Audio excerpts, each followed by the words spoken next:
NT Ramarao గారు ఉన్నప్పుడు వెనుకబడిన వర్గాలకు రెసిడెన్షియల్ స్కూల్స్ తీసుకొచ్చారు. ఇంకో పక్కన 2019లో నేను ముఖ్యమంత్రి అయిన తర్వాత 65 రెసిడెన్షియల్ పాఠశాలలు ఏర్పాటు చేశాం. నా ఆలోచన ఒకటే, అన్ని వర్గాలతో సమానంగా, అవసరమైతే అన్ని వర్గాల కంటే మిన్నగా ముందుండే విధంగా వెనుకబడిన వర్గాలను తయారు చేయడమే ఈ ప్రభుత్వ ఆలోచన ధ్యేయం అని చెప్పి కూడా మీకు తెలియజేస్తున్నా.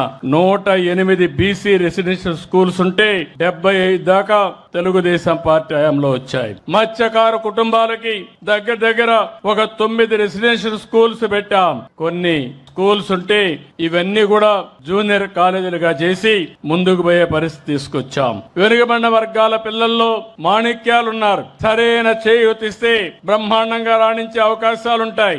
అందుకే ఈ ప్రభుత్వం ఎవరైనా విదేశాల్లో ఏ యూనివర్సిటీ చదువుకోవాలన్నా ఒక్కొక్కరికి 15 లక్షల రూపాయలు సబ్సిడీ చదివించిన ప్రభుత్వం ఈ రోజు ప్రస్తుతం ఉండే ప్రభుత్వం అని చెప్పి కూడా నేను మీకు తెలియజేస్తున్నా.